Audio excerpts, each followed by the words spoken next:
Ça fait toujours plaisir de vous retrouver pour vous informer, mesdames et messieurs. Bonjour et bienvenue à ce bulletin d'information. C'est un principe aujourd'hui, vendredi 2 mai, que la République démocratique du Congo et le Rwanda doivent présenter à Washington un avant-projet d'accord de paix. C'est ce que prévoit la déclaration de principe signée récemment entre les deux pays sous la médiation américaine. Ces documents issus de la fusion des processus de Nairobi et de Luanda devraient être examinés au niveau ministériel avec l'appui du secrétaire d'État américain. Une fois validé et signé, cet avant-projet d'accord de paix pourrait représenter un levier important pour une désescalade durable entre les deux pays. Toutefois, tout dépendra de la volonté politique réelle de chaque partie de respecter ses engagements. De son côté, l'auditeur général des FRDC a déposé au bureau du Sénat un réquisitoire tendant à obtenir la levée des immunités et l'autorisation de poursuites judiciaires contre l'ancien président Joseph Kabila en qualité de sénateur à vie. Il lui est reproché la participation à un mouvement d'insurrection, trahison, crimes de guerre et crimes contre l'humanité. L'annonce a été faite par le ministre d'État à la justice, Constant Mutamba.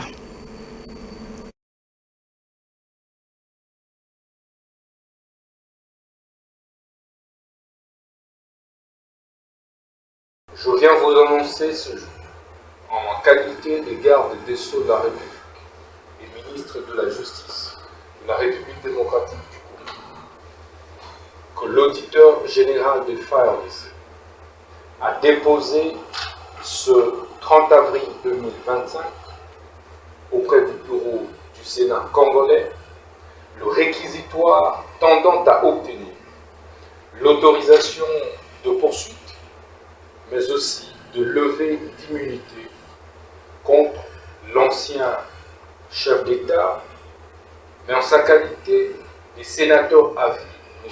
Joseph Kabila Kabange. Justice congolaise poursuit les sénateurs à vie Joseph Kabila, non pas en sa qualité d'ancien chef d'État, mais en sa qualité de sénateur. Ce conformément aux articles 104, 107, mais aussi et surtout 153 de la Constitution et 120 du Code judiciaire militaire. Dans la mesure où les faits pour lesquels il est poursuivi n'ont pas été commis par lui pendant l'exercice de ses fonctions alors qu'il était président de la République ou en dehors de l'exercice de ses fonctions en cette période-là, mais en tant que sénateur à vie. Et de ce point de vue, point besoin de passer par le Congrès tel que le veut l'article, tel que le veut la loi du 26 juillet 2018 portant statut des anciens présidents de la République élus, ainsi que l'article 167 de notre Constitution. Et cette indignation au sein du parti politique cher à Moïse Katumbi, les membres des Ensemble pour la République au Tanganyika et les jeunes de ces mêmes partis ressortissants des Kolwezi au Lualaba Osleton, ils dénoncent la perquisition qu'ils qualifient d'injustifiée et d'arbitraire de la ferme Futuka de Moïse Katumbi. Suivez.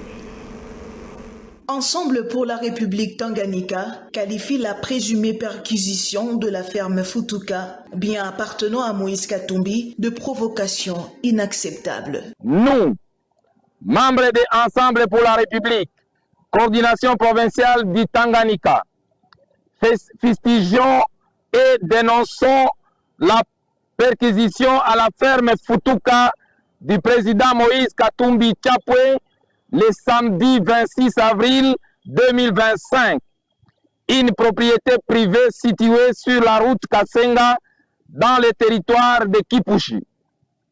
En République démocratique du Congo, l'opposition est garantie par la Constitution conformément à l'article 8. Ensemble pour la République Tanganyika dénonce cette provocation inacceptable d'une perquisition irrégulière dans les domaines privés qui viole l'article 34 de la Constitution du 18 février 2006. Les jeunes du parti Ensemble pour la République de la ville de Kolwezi ne sont pas en reste. Nous soulignons que Futuka est non seulement un centre privé d'entraînement, mais également un espace de formation pour l'académie de football, contribuant au développement des talents de notre jeunesse.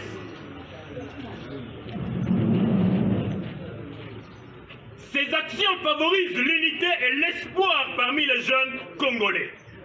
Et il est impératif de protéger de telles initiatives positives. Notez que la ferme Futuka est située à 30 km de la ville de Lubumbashi, sur la route Kasenga, dans le territoire de Kipushi.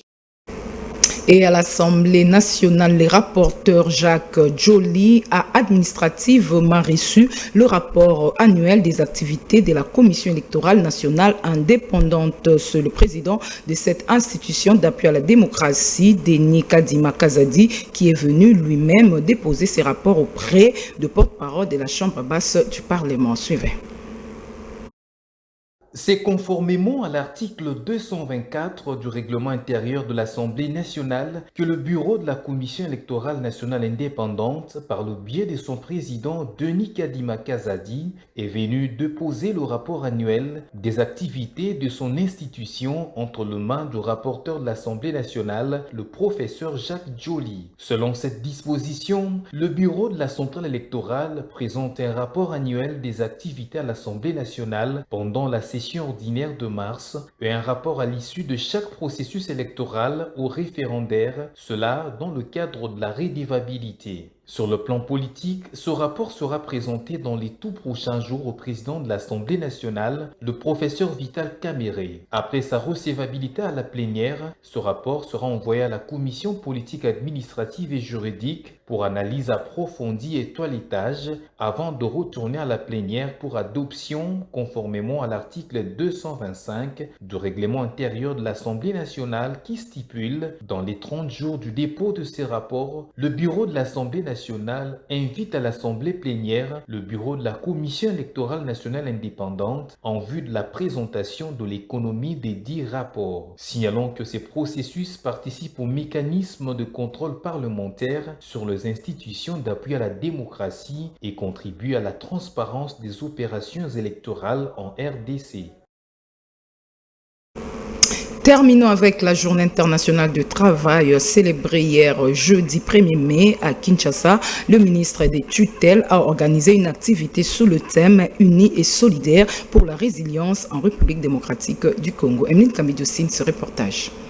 Les travailleurs du monde à l'honneur ce 1er mai. En RDC, le ministre de l'Emploi et du Travail a présidé une activité autour du thème « Unis et solidaires pour la résilience en République démocratique du Congo ». Ephraïm Akwakwa est revenu sur les nombreuses résolutions pour l'amélioration des conditions des travailleurs. L'ajustement du SMIC avec effet dès la fin du mois de mai 2025 a envie de renforcer le pouvoir d'achat des travailleuses et travailleurs. La fixation d'un nouveau SMIC payable à partir du mois de janvier 2026. 2,5% travailleurs par mois. L'augmentation de la contribution patronale pour l'INPP de 1 à 2, de 2 à 3 et de 3 à 3,5% selon le nombre de travailleurs déterminés par la loi pour les secteurs privés et de 3% à 4% pour les secteurs publics. Le coordonnateur de l'intersyndicale nationale du Congo a plaidé pour l'amélioration du salaire. Aussi, nous dénonçons le fait que les salaires et agents de l'État sont entourés de beaucoup de publicités à la radio et à la télévision, ce qui leur enlève le droit de jouir de leur rémunération en toute discrétion. Ces injustices aussi vont jusqu'à diviser les médecins et les infirmiers, les professeurs et leurs assistants ou le reste du corps académique et administratif, les magistrats et les huissiers. Notez que plusieurs personnalités ont pris part à cette activité, notamment les secrétaires généraux de l'administration publique. Voilà qui met fin à ces bulletins d'information. Mesdames et messieurs, merci de nous avoir suivis.